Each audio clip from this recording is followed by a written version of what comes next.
Good evening, everybody, and thank you to FSM for hosting today's webinar. Thank you to all the participants for taking time out to listen to our views on the Singapore equities market. So today, my presentation is entitled Continued Recovery Ahead. And it's my view that Singapore is now on a smooth recovery from the COVID pandemic. And I hope that you will see in the presentation many reasons why I hold this view. Let me go through the outline of today's presentation.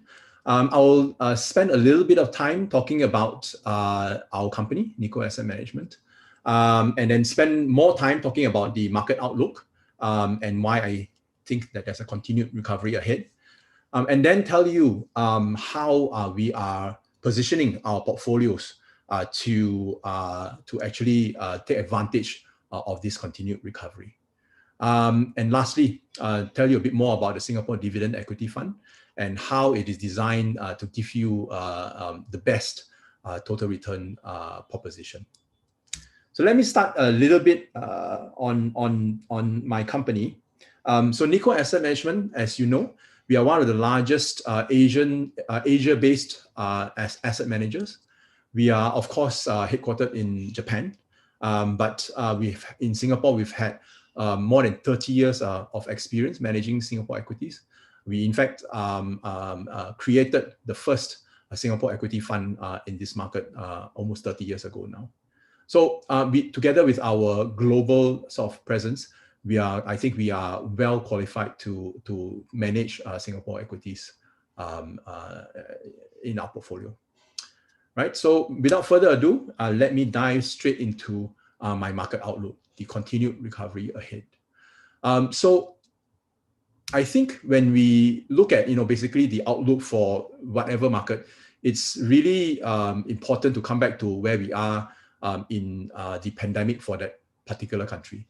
So every country will have their own challenges. But for Singapore, you see the number of cases on the left-hand side. And I think that this has been well managed over the last 2 or 3 months that you see in the chart. We know that the number of cases, if you follow the news, has gone up a little bit over the last 2 days. But I think my confidence is that I think that the number of cases will be controlled given some of the things I'll talk about.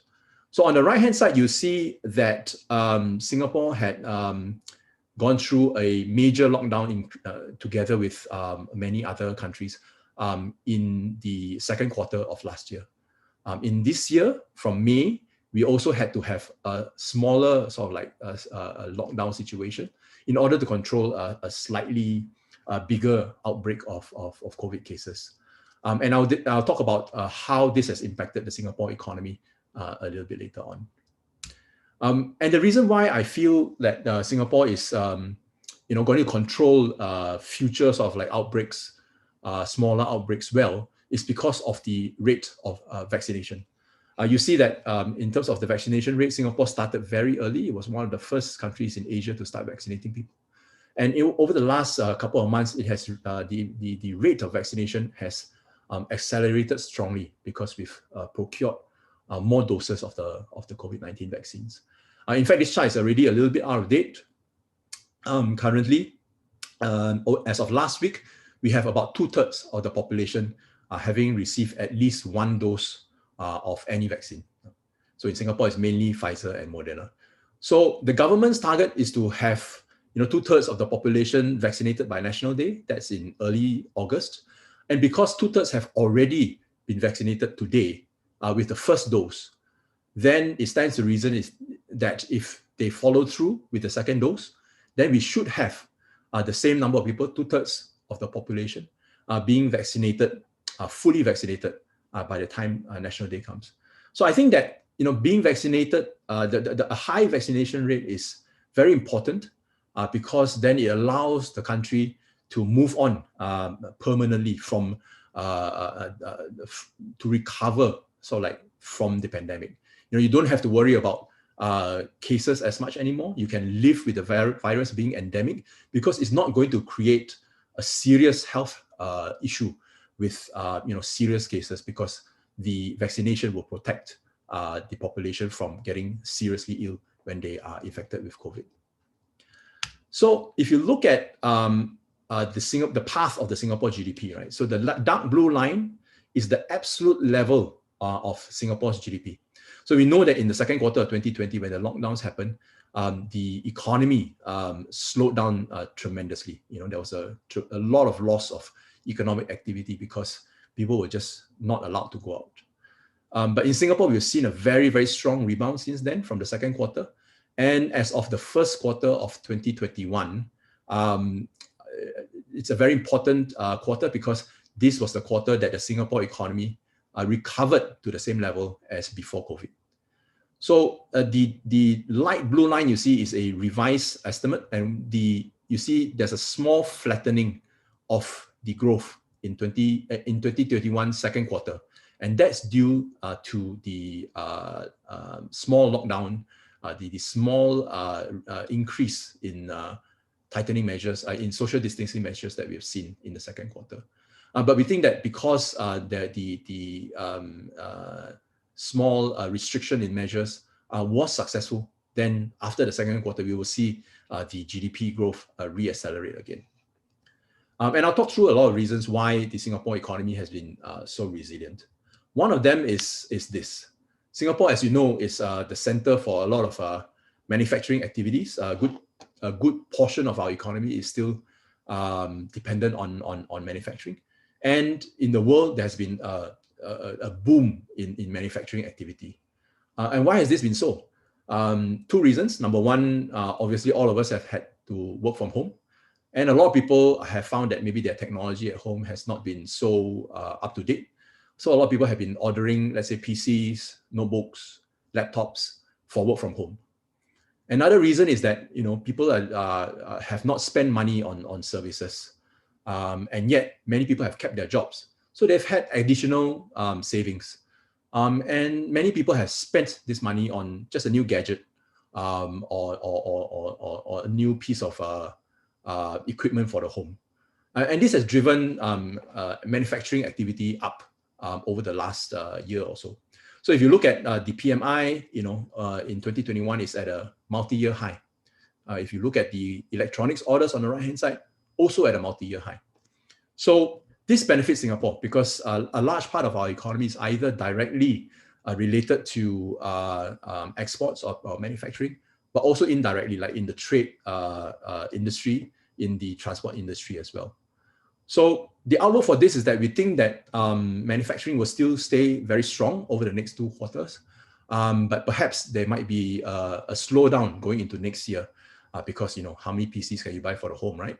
And also as people, as the safe distancing measures and travel restrictions are taken away, people will spend more money on other things like travel. But I think that Singapore will still be quite strong in that sort of environment, and I'll show you why a little bit later on. When managing the portfolio of Singapore equities, we also like to keep kind of like the long-term fundamentals of Singapore in mind. And I believe that Singapore's long-term fundamentals remain intact. We know that there are many sort of like accolades that Singapore has gathered over the years, including accolades for competitiveness, for risk, for digital transformation, and so on and so forth. We believe that these remain in place. Yeah. If you have followed the competitiveness studies by IMD, you might also know that Singapore recently has dropped. It's no longer number 1 in the world. It's number 5. I think this is temporary because the drop is mainly due to the COVID situation. In 2020, Singapore, like many other countries, have had to shut down big parts of its economy. And that impacted our rankings. But my firm belief is that Singapore is going to recover very well, and that our rankings will be boosted in the near future. More evidence that Singapore's strong fundamentals are intact. On the left-hand side, you see the FDI commitments into Singapore. This chart is only up to the 9 months of 2020, but you will see that even as at 9 months of 2020, the level of FDI has already exceeded 2019. And again, this is a multi-year high, going back more than 10 years. And what is more interesting is really what sort of investments this FDI is going into. And what's interesting to me is that these are all new economy or sort of like new technology kind of investments. For example, Hyundai is setting up an innovation center on future mobility. I wonder what that means, but it could be EVs, it could be other kinds of new vehicles. So companies like Tencent, ByteDance, we know very well. Zoom is opening a data center in Singapore, and other companies like Rakuten and Twitter, all sort of like new economy companies are planning sizable investments in Singapore. Singapore's economy remains very well diversified. So this year we've been depending on industry like manufacturing and related industries like transportation and storage in order to drive the economic recovery. And why I think that Singapore will be actually okay in terms of, will still do very well in terms of if demand switches back from goods to services, because we also have a large part of the of our economy which is actually derived from services. So even in services like let's say for example travel or tourism, we think that this will begin to recover in 2022, where there is more travel between countries which are handling the COVID pandemic very well.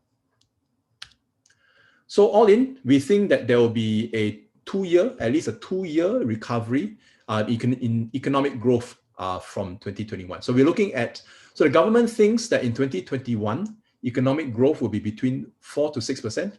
We think that there is a high likelihood that growth will exceed the 6% upper limit, right? Upper estimate of the government.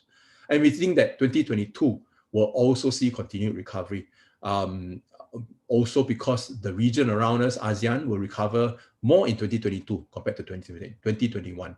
And when our neighbors recover, it is also very good for us. So economic growth obviously drives corporate earnings. And so we think that corporate earnings will also do very well for the next 2 to 3 years. For 2021, the rebound in economic earnings is in corporate earnings is going to be very strong after a contraction in 2020. And we think that the momentum will be sustained into 2022 and 2023. And of course, we know that earnings is usually what drives stocks and what drives markets. But what's more interesting about the the earnings recovery going forward is that there will be a sort of rotation between the sectors as we move from 2021 to 2022. Now, in 2020 and 2021, many of the companies which were doing very well were in sectors like healthcare. Obviously, 2020, a lot of healthcare companies did very well. But in 2021, also, manufacturing companies did very well. So, and together with that, some commodity companies as well. But in 2022, we believe that the baton will be relayed to other sectors like transport and gaming. These are sectors which will be more exposed to opening of the economy and to tourism also. And so this rotation of growth, we believe, gives very rich opportunities for stock picking. I'll talk a bit about valuations. If you look at the PE valuations, price to earning valuations, so in the last 1 year or so, as the markets recovered, PEs are now slightly on the high side compared to the last few years. But I think this is still very reasonable because we have growth which is very much higher than normal for the next couple of years. And if you look at Singapore in relation to the rest of Asia ex-Japan, you find that the PE ratio is actually quite attractive. Singapore is no longer expensive when you think about comparing with other countries. Even if you compare with Malaysia, many stocks in Singapore are not as expensive as they are in Malaysia. Dividends are still very important. And because the markets have run, the dividend yields have come down just a little bit. But the yield now, which is 3.5 to 4%, is actually still fairly attractive when you compare it to the history of Singapore. And Singapore still remains one of the highest dividend yielding countries in the Asian region. I think that Singapore still remains a very attractive sort of market to hunt for dividends. And not to forget, again, this is the dividend for the current year. There's still a lot of growth. So corporate earnings growth will lead to higher dividends as well in the coming years. So just to recap on the outlook, because I've spoken a bit about the outlook, COVID-19 is a situation which I think will be well managed in Singapore. The vaccinations are going well, and I believe that sets up, basically a gradual reopening for the second half of 2021. The government has talked about, short-term relaxations further in the month of July as well as August as the vaccination numbers climb. And it's also talking about, creating travel corridors with various countries which are also managing their COVID-19 pandemic very well. So we look forward to that over the second half of 2021 and in fact into 2022 as well. Over the long term, strong fundamentals of the Singapore economy remain intact. We are still a very strong sort of like destination for FDI. And overall, we expect that there will be a 2-year economic recovery with corporate earnings also recovering in tandem over 2 to 3 years. We think that valuations are not stretched and there will be a rotation in the growth among sectors, which will provide rich stock picking opportunities. So given that sort of outlook, how are we sort of like positioning the portfolio? So again, come back to this chart which you've seen before. We are obviously positioning the portfolio in line with the rotation of the best areas of growth, right? So in 2020, we were in healthcare, but in 2021, we are a lot more into manufacturing and some commodities.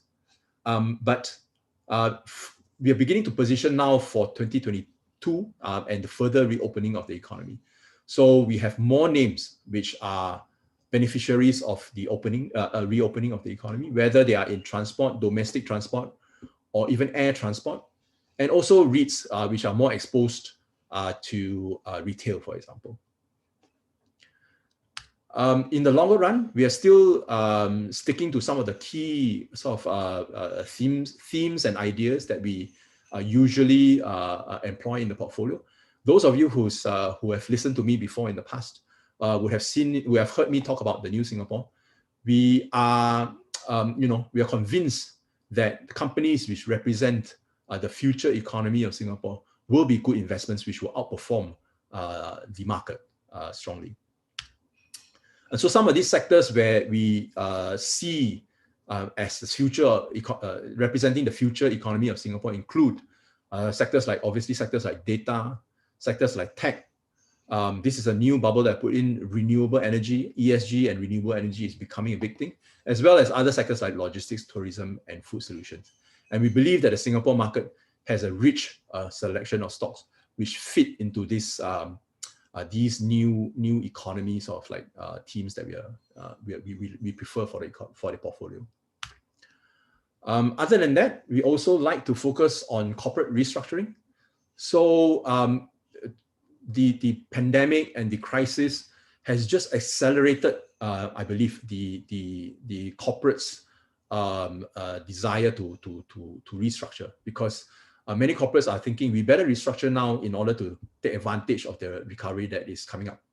So this year we've had a really large number of quite significant restructuring. So we've had, for example, the merger of Jardine Matheson and Jardine Strategic, two of the largest conglomerates on the market.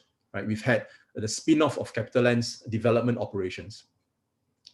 And we've also had, let's say, for example, Keppel Corp spinning off its offshore and marine operations and merging them with Sembcorp Marine. So these are all very important sort of like corporate restructuring initiatives. And I believe that if you invest correctly in the beneficiaries of the restructuring, which is quite well done and beneficial to earnings, I think you can do very well for the portfolio. So we also think a little bit further, what would the post-pandemic sort of like world look like, right? And early in the pandemic, we came up with quite a few things we thought would be important in the post-pandemic investment and economic scenario. And some of these things have come to pass, like, stock returns will be more bifurcated. Some sectors will win and some sectors will lose quite badly. And we've seen this happen, and we've been able to capitalize on that in our portfolios. We've seen the acceleration of online, for example, because everybody's got to stay at home and everybody's adopting online shopping, purchasing of items or of food. And we've seen work from home being a fairly permanent feature of working life. So all this drives data usage, which again is one of the sectors that we prefer. We foresaw that ESG factors will be emphasized, and we see that not only in the social factors but in things like renewable energy, which I also mentioned. So we continue to think, for our portfolios, what would the post-pandemic world look like, and we will continue to invest in some of the companies which are benefiting long-term from what's happening in the COVID pandemic. So let me talk a bit more about how the Singapore Dividend Equity Fund is designed and positioned to capture sort of like a good total return proposition, right? So the key sort of like design behind the fund is to capture, to harvest sort of like the dividend yields from the Singapore market, which is obviously a high yielding market and a high quality, a very a well-managed economy with very strong companies, right? But we also want to harness the capital appreciation from the growth companies as well. So that we believe that a balance of these two factors will drive sort of like the best total return proposition for our investors. So how we do this is by investing 70 to 80% of the portfolio into companies that we call dividend anchors. Now, these are very stable companies with good management, strong business models that are able to deliver sustainable dividends, repeatable dividends year in and year out. Yeah, this is the focus of the portfolio. But we also recognize that a smaller position in the fund, 20 to 30%, should be invested in what we call dividend growers. Now, these are stocks which may not yield such a high dividend currently, but we foresee that there will be a strong growth in the dividends that they are paying, either because these are high growth companies or because there is an increasing willingness to pay dividends out of earnings. We are also able to invest outside of Singapore. Right now, this is quite small because we want to make sure that whatever we invest outside of Singapore also meets our dividend anchor and dividend grower kind of concept. So we don't have many positions in this area currently, but we are looking, and I think that there are a couple of interesting ideas coming up around the region where we can put into this portfolio. So to round up, this is the performance of the fund. So this is the Malaysian ringgit class, which you will see, I think, most often. So over the last, happy to report that over the last 1 year, the returns have been very steady. And over the last 1 year, we've returned 28.5%. And that, I think, is a little bit better than the STI index. Just the returns in the other currency classes, if you're interested. And some of the key largest positions. So, we've been very happy to say that, the way we've designed the fund and the way we look at Singapore has been recognized. We've won a regular stream of awards since the creation of the fund. And I think that's a recognition of both the approach as well as the strategy and design of the fund. So maybe to wrap up, just to wrap up the presentation, I believe that the COVID-19 pandemic is very well managed in Singapore. And I believe that we are at the cusp of a smooth recovery without being bogged down by occasional tightening of social distancing measures. And we believe that there will be a gradual and continued reopening of the economy into 2021, the rest of 2021 and into 2022 as well. I think that they will drive a 2-year economic recovery, very healthy in 2021 and also in 2022, with also corporate earnings recovering in tandem. Valuations are not stretched, and because of the rotation of the best growth areas, I believe that provides rich stock picking opportunities. We remain convinced of our longer term sort of like thematics of the new Singapore, as well as corporate restructuring plays. And I believe that the design of the Singapore Dividend Equity Fund, which is a balanced approach, focused on dividend anchors, but also on dividend growers, will give our unit holders the best sort of total return proposition. So I'll stop here and let me get into questions and hand it back to Rushi. Hi, Mr. Lai. Thank you for your presentation. So we have one question from YouTube. What is the projection of growth this year for Singapore? So yes, so for Singapore economy, we are looking at more than 6%, right? Let me see, and just get you back to the slide. So for the Singapore economy, we are looking at 6%, more than 6% in 2021, and 4% in 2022. So I think these are fairly attractive rates of growth, considering Singapore is generally quite a mature economy. And for corporate earnings, this year will be a strong recovery, 44%, and I think that there'll be a continued recovery into 2022 and 2023 of around 10 to 15% each year. Okay, can I know what's your outlook on Singapore REITs?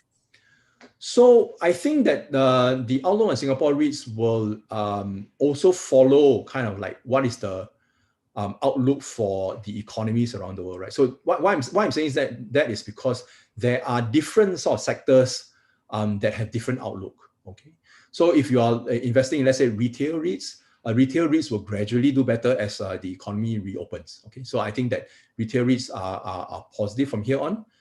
Office as well, because of the office cycle in Singapore, there's been very little supply, so I think that's quite strong. But among the REITs, there are also names which are in the sort of like new Singapore ideas that we are looking at, right? So there are data center REITs, there are logistics REITs, and there's even a new REIT which is coming up, which is in renewable energy. So these are sort of like new Singapore kind of REITs, right?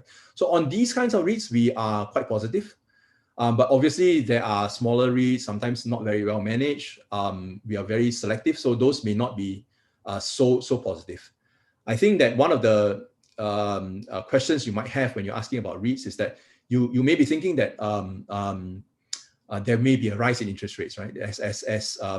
As the economy recovers and as inflation perhaps also rise, there may be a rise in interest rates, whether in Singapore or the US. And typically that may be quite challenging for the REITs.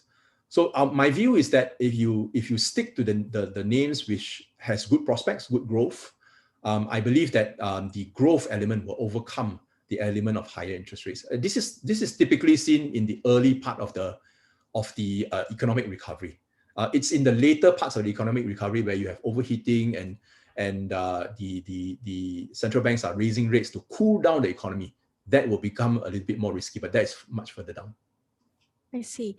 Okay, thank you. There is a question from our audience. Will you be able to share more on your exposure outside of Singapore? For example, regions or countries that you're looking at besides Singapore? So the challenge is obviously that Singapore is already one of the best yielding markets.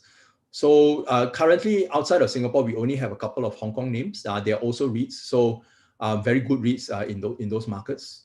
And we're looking at, I wouldn't say specifically because I haven't pulled the trigger yet, and some of these are still coming up. We're looking at a couple of new IPOs in one of the newer REIT markets. Very exciting because I think that this is a strong growth market.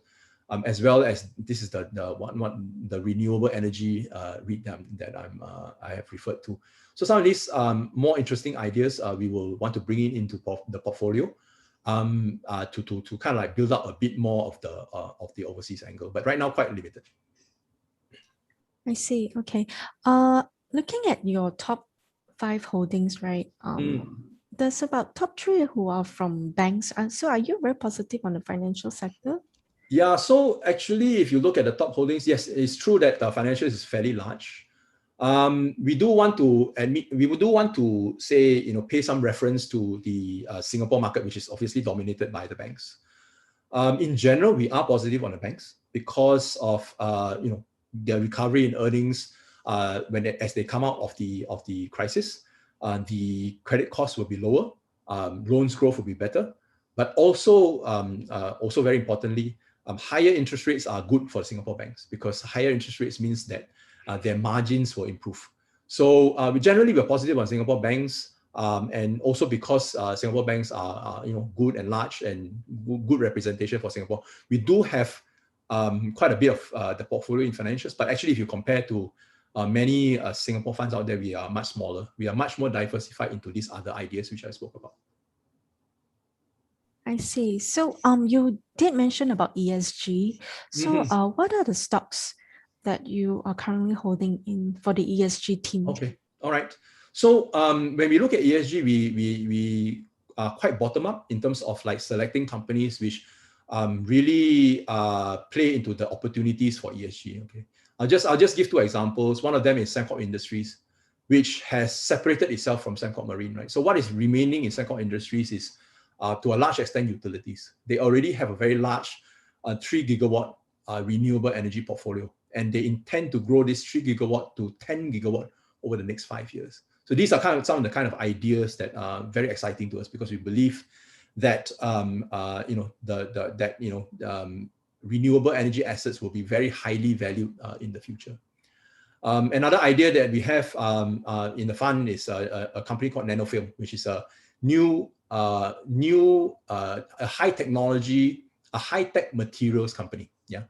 So one of the things that this company does is it does coatings for tech products like your handphones or your let's say your tablets. But one of the more interesting things that it does is it also coats pistons which go into diesel engines. Yeah, and they do this for a company in China, and this allows the engines of this client to meet Euro 6 emission standards.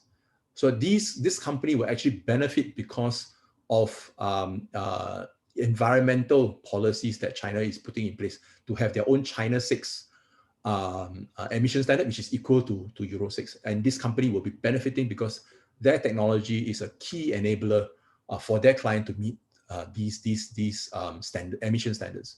So these are some of the ESG ideas that we have. Of course, for the rest of our companies, we do go through the ESG analysis for every one of them to make sure that they are good companies, good ESG companies. There's no risk and so on. I see. Moving on to another sector, we have a question from the audience. What about healthcare sector?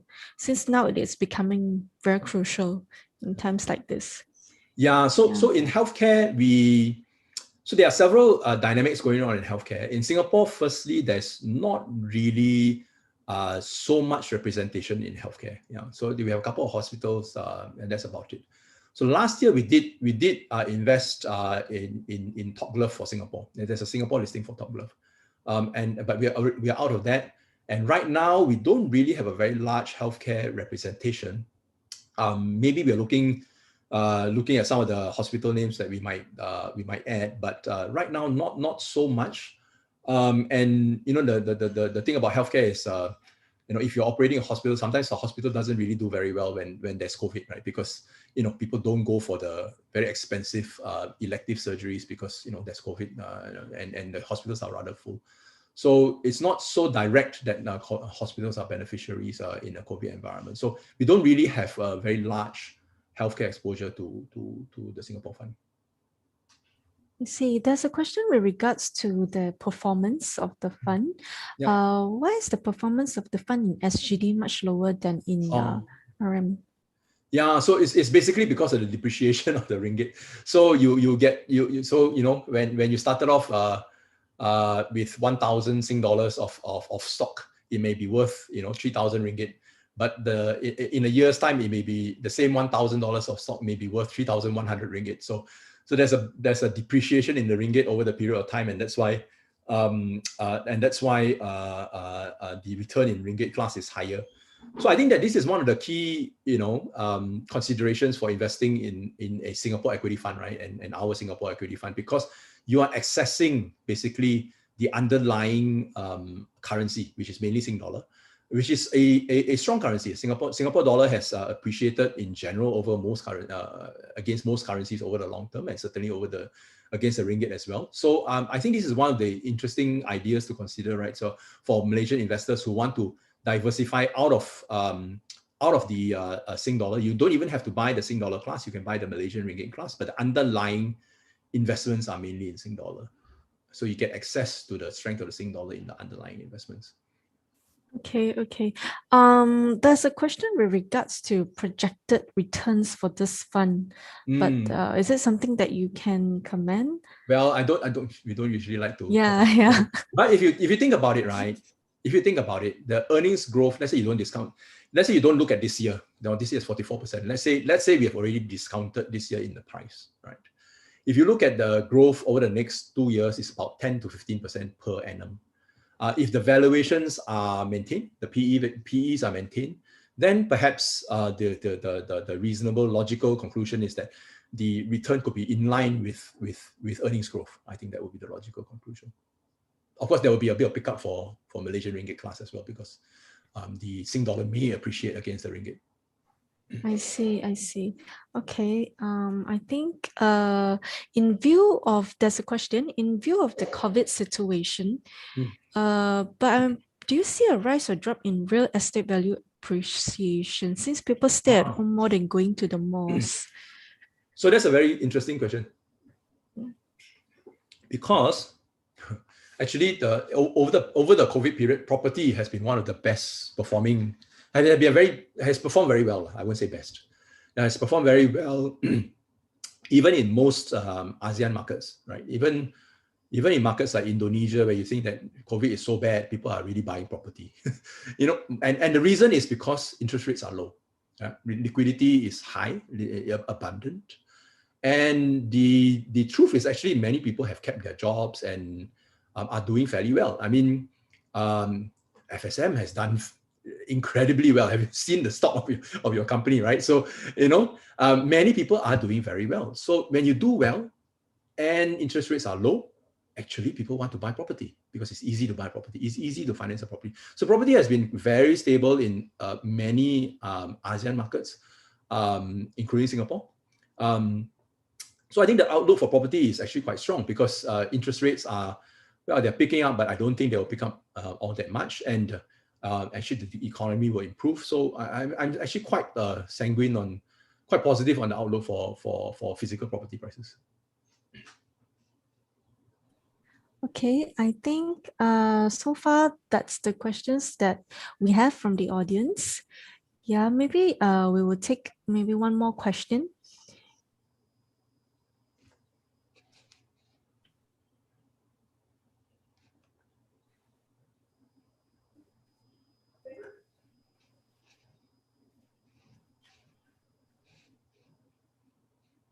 Oh, okay. In the current situation, how much extra risk we need to face from pre-COVID?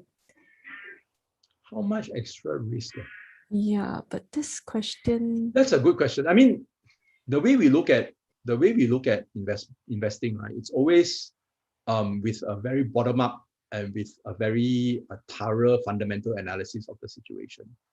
To us, I mean, the current year might seem very volatile, and especially if you're based in Malaysia, things are very difficult, things are very volatile. But actually, I'm convinced that as the year goes by, most countries, including Malaysia, including most of the ASEAN countries, will get their act together in terms of vaccination. And in 2022, we will have a much better sort of like economic background. So in that sense, we look at things. We apply a very strong fundamental analysis of the situation, and I don't see that in terms of risk necessarily.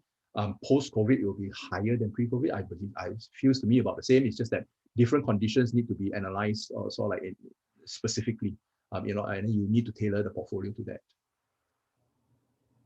All right. Thank you so much, Mr. Lai, for the answers. Thank you for your presentation. Thank you to Nikko Asset Management as well for coming here today to give an insightful presentation on Singapore. So ladies and gentlemen, if you have any more further questions, feel free to drop them and email us at investhelp.my@fundsupermart.com. Okay, and this Saturday, we have a live webinar and panel discussion with our own in-house regional research team from Malaysia, Singapore, and Hong Kong. So they'll be touching on how they select these recommended unit trusts, give an update on our FSMOne managed portfolio, and also on various markets such as US, Europe, Hong Kong, China, and of course, our local markets. So we hope to see you this Saturday at 10 a.m. also via Zoom. Okay, so thank you everyone. Stay safe and have a good night. Thank you. Thank you. Bye-bye. Bye.